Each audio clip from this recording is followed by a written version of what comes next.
to what extent is this science then core in the policies that move forward? And how do we help to inform that process? And so specifically, kind of coming off of the discussion of the evidence library around nutrition, we're going to talk about nutrition in the policy world and how those two things interact. So why is nutrition policy political? One would think, on some level, everybody should be healthy. We want everyone to be healthy. We want kids to eat well and grown-ups to eat well and people to live long, wonderful lives. That said, to the extent we have policy, and we have extensive policy in this country between the Supplemental Nutrition Assistance Program and the Women, Infants, and Children Supplemental Food Program, and school lunch and school breakfast, and the commodities program, tons and tons of things. We could list them all day. They drive action, right? So it drives USDA investments. The US Department of Agriculture, as directed by Congress, puts a tremendous amount of resources into food in this country, food distribution, food buying, et cetera. But it also drives market spending and consumer behavior. So in some cases, we don't even necessarily recognize all the places it plays out. But the dietary guidelines for Americans, which are ultimately informed by the evidence library and the experts who serve on that panel every 5 years to determine that, are really the underpinnings of what we put on a nutrition facts label and what consumers have available to look at them when they're in the marketplace. They're the underpinnings of what we put in nutrition education to kids around the country, which we could do a lot more of nutrition education, but we'll save that for a different topic of conversation. It's the underpinnings of what we serve in school lunches, what we serve in school breakfast, what we put in the WIC package. So these things get applied, and because of that, people care. They care whether their products are going to be included. They care whether or not their products may actually grow in the marketplace and be promoted, or whether they may feel a little bit like they've been disparaged by the guidance. And as anybody who lives in the scientific world knows, science is complicated, right? There are rarely all or nothing answers, black or white, absolutely. And as Maureen pointed out, even when we look to grade science, there's strong, there's moderate, and sometimes moderate is really high quality. But to someone who isn't a scientist and doesn't do this all the time, they may say, well, it's not strong evidence, or you would have called it strong evidence. So maybe we shouldn't really pay attention to the moderate evidence, particularly if it's telling me not to eat ice cream every night, which I would like to do. So maybe I don't like moderate evidence anymore, right? Because there's also sort of a human interplay with this. Whereas most people in their average weekend conversations aren't going to debate the merits of nuclear physics, everybody cares about food. And so common conversations, I used to tease when I first became a dietitian, when you think you've actually learned something, you went to school, you got a degree, feels legitimate, and then you're in conversations with people at various social events, and they ask what you do, and I said, oh, I'm a dietitian. They're like, oh, I read this thing in Self magazine last week, and I've totally changed the way I'm eating. And you're thinking, really? I went to all this school, and I could have just read Self magazine. But some of it is because everybody cares, and so there's a popular culture element to this that we're interplaying with science that's complicated. So when we think of the dietary guidelines specifically, they are applied to a lot of policy in this country, and that is a statutory tie. School meals are required to reflect the dietary guidelines for Americans. The WIC food package is required to reflect the dietary guidelines for Americans. It's all that really makes sense, because in lieu of tying it to that sort of evidentiary base, we'd be saying, do what you think might make sense. And as you can tell from Maureen's presentation, there's a very systematic process to getting to that guidance. It's not just what we want it to be or what we wish it were. So it makes sense to tie these things together, but as a result, it becomes very interesting.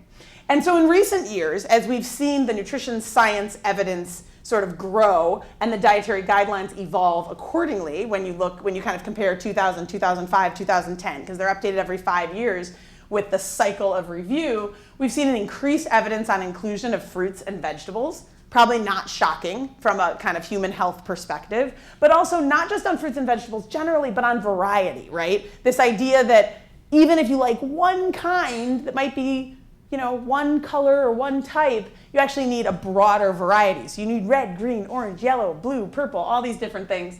We've seen an emphasis on reducing sodium. We've seen an emphasis on reducing saturated fat, reducing trans and even eliminating trans fat, requiring and increasing more whole grains. Whole grains wasn't really in the kind of common lexicon 20 years ago. People might have talked about fiber, but we didn't talk about whole grains and whole grain rich, right? At one point, just being enriched was sort of modern. So now we've moved past enriched, and now we're into kind of, we need this balance between whole and then sort of, and enriched as we move forward. The dairy guidance has changed, and for some families, that feels really dramatic. So not just in the adult population is low-fat or no-fat dairy the norm, but all the way down to 2 years old, low-fat and no-fat dairy is the guidance now. And for those people who were trained even 10 years ago, that still makes people kind of nervous sometimes. Like, really? I'm pretty sure kids need whole milk until they're 5. Actually, they don't. But that can be one of those places that just doesn't sound right to people who kind of were brought up in slightly different science. And then there's been a promotion of nutrients of concern, such as, and not limited to, calcium and potassium. And that's important because from a manufacturing innovation perspective, those tend to be places where people focus on supplementation, right? And sort of how can I get that into products and thus make products that otherwise might be kind of neutral more interesting. But then what if the science shifts and people say those aren't nutrients of concern? Now how do I sell you my, my mega potassium juice, right? Like suddenly that's not quite so interesting. So there's this interesting interplay between the dietary guidance and sort of what consumers are demanding, but also what the market is producing. And sometimes people don't agree, or maybe they just don't like the science. And because it's complicated and most people haven't gone to the evidence library and actually reviewed the matrix themselves, it's sometimes not hard to push back on some of it and say, oh, well, that can't possibly be true. Or I read this one study that said this other thing. And I think one of the things that's really complicated in a kind of universe of people who are not necessarily science or health literate from the kind of definition is that people don't get that you can't generalize from a sample size of one, or even one study, or even maybe one well-done study. So you can often find an exception study, right? That's why we do evidentiary reviews. That's why we do meta-analysis. That's why we do systematic looks at things. Because you can find an exception here or there, but if you really look at what population was studied, and how big was the study, and what was the methodology, and in what setting, and how did we follow up, it can lead us in a different direction. And we've seen some of this play out with some issues. But there's been a lot of this showing up in the press lately. And I have to say, when I entered this field many years ago, there wasn't a lot of reference to nutrition guidance in Saturday Night Live. Like, that wasn't a hot topic. And in the past several years, it has been, right? I could send around, or actually, if I really wanted to keep you awake, I could have included clips from The Daily Show and The Colbert Show and Saturday Night Live and those things that kind of make us laugh and keep us all interested, but also really demonstrates how this has entered popular culture, that it's beyond just something that, we scientists don lab coats and sort of look at, but really something more that is being broadly debated. So some of the hot topics of late where this has played out in this sort of politics versus science world, the first of which that got a lot of attention recently, and I'm sticking this within the last several years. So we won't go back to ketchup, which some people may remember from the 80s, and that's a good story in and of itself because it plays out a little more mythologically than it actually is. But we can fast forward to recent years to tomato sauce or tomato paste. So actually, and these are all clips from news. These are cut from, these are all headlines. So what's interesting too is how they even get the headline wrong. So it says tomato sauce on pizza is a vegetable. The truth is it was the tomato paste that was in debate, not the tomato sauce. And the wonky piece behind this is that USDA had historically credited 1/4 cup or 2 tablespoons of tomato paste as a serving of vegetables.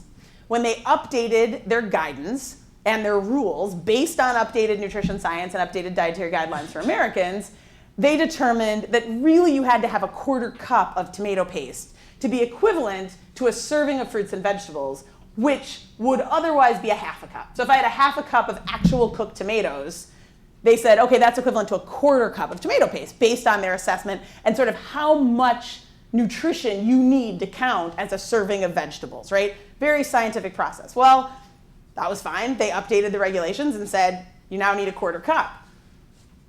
Who knew that was going to be controversial? Well, it turns out if you make pizza, one of the things you prided yourself, and not everyone who makes pizza, but a couple individuals who made pizza, who prided themselves on being able to say was our slice of pizza is a grain, a dairy/protein, and a vegetable. because we have 2 tablespoons of tomato paste on every slice, such that it is a whole meal. So in the school lunch program, you need 3 components to equal a meal. One of them has to be a fruit or a vegetable with the updated guidance. So from the pizza manufacturer perspective, a slice of pizza was a whole meal. But if you tell us we have to have a 1/4 cup, we can't get a 1/4 cup on a slice of pizza. That makes it really sloppy. So we aren't going to be able to say it's 3 components and it's a meal, and so that's upsetting. Well, one would think like, okay, but nobody really thinks pizza is a vegetable, right? Like, and even in school nutrition, I will say, nobody counted their pizza or the tomato paste on their pizza as a vegetable. It wasn't actually an issue in practice. But this whole thing went up the ranks, and in the end, the appropriators fixed the problem. So in the appropriations bill, they included language. Appropriators supposed to write checks, not what they did. In the appropriations bill, they included language that said that USDA was restricted from spending funding unless they credited tomato paste as a vegetable with 2 tablespoons. And so today, tomato paste gets to be a vegetable with just 2 tablespoons. And that's a classic example of sort of this interplay between sort of politics and policy that steps outside of the science. We could play similar ones with the rest of the topics, but time is limited, so we'll have to play that game another day. But that's perhaps the most interesting one. So the science, because of the implications of the science, it makes it vulnerable to pushback and political pushback. And when we see that play out, it plays out through a number of channels. The first one was appropriations, and sort of the most out there one, I would say, is appropriations. Because typically when this happens in appropriations, as it did with tomato paste, it's done in conference, there's no debate, there's no public forum, there's no people who are well-informed involved in the decision-making process. The bill just gets put out and you go, what? What is in there? So that's sort of the most kind of political place it can happen. The other place it can happen is authorizing legislation. So if we take the same school lunch piece and we translate it into kind of how that's supposed to get debated in Congress, that's through the authorizing process, through the Child Nutrition Act. And so some of these issues play out, and that is at least typically done more through hearings or some public forum. There typically are draft bills or bills passed both on the House and Senate side. So at least it's a little bit more in front of the curtain if these things are being debated. The other place that all this plays out is in the regulatory process itself. USDA, HHS, whoever is writing the rules, proposes a rule and invites public comment. So there's a huge amount of time for feedback, and that's really where the details are supposed to be debated and decided, so that if there are legitimate concerns with the science or the interpretation of the science or practicality, those can be figured out by those who actually are well informed and in many cases are scientists or work closely with the programs. And so the regulatory process is really where this stuff is supposed to be debated and where we're supposed to kind of figure out what can work. And if it's not working, we should tweak it via regulations. And that's probably where the science we're the truest to the science. Not to say politics can't play in there too, but it's a much more transparent and robust process to try to sort that out. Of late, the thing that's happened is that people have sort of looped around all of this and actually gone after the dietary guidelines process and actually tried to sort of knock out the legs of the science at baseline, and then you can't really apply it to any of these things. And they're doing that, I should have this in a circle, via the appropriations process. So if you're watching the news, you want to pay attention to kind of how this is playing out. There's been proposals in both the House and the Senate and in both the HHS and USDA appropriations bills, because dietary guidelines is done jointly across those agencies, that would limit the authority of those groups to update the dietary guidelines based on the current process. And the House language in particular would limit them from updating anything that wasn't grade 1 strong science. So thinking of the chart, anything that's moderate, which is most of cancer prevention, cardiovascular disease prevention, diabetes prevention, most of that lives in moderate science space. We wouldn't be able to apply that to the update, which would then make it harder to have guidance on sodium, harder to have guidance on whole grains, harder to have guidance on fruit and vegetable variety, which would have implications on the regs. So just in terms of how that cycle's playing out, that's sort of what's happening. But science can be a driver, and as an organization that's very tied to science and does a lot of research and analysis, just want to make that plug that we still think science is incredibly important, and it's important to be advocating on behalf of and with the science moving forward. So if anybody has questions or wants to do follow-up, this is me and my contact information. And with that, I'm not sure who's next, who I'm turning it over to.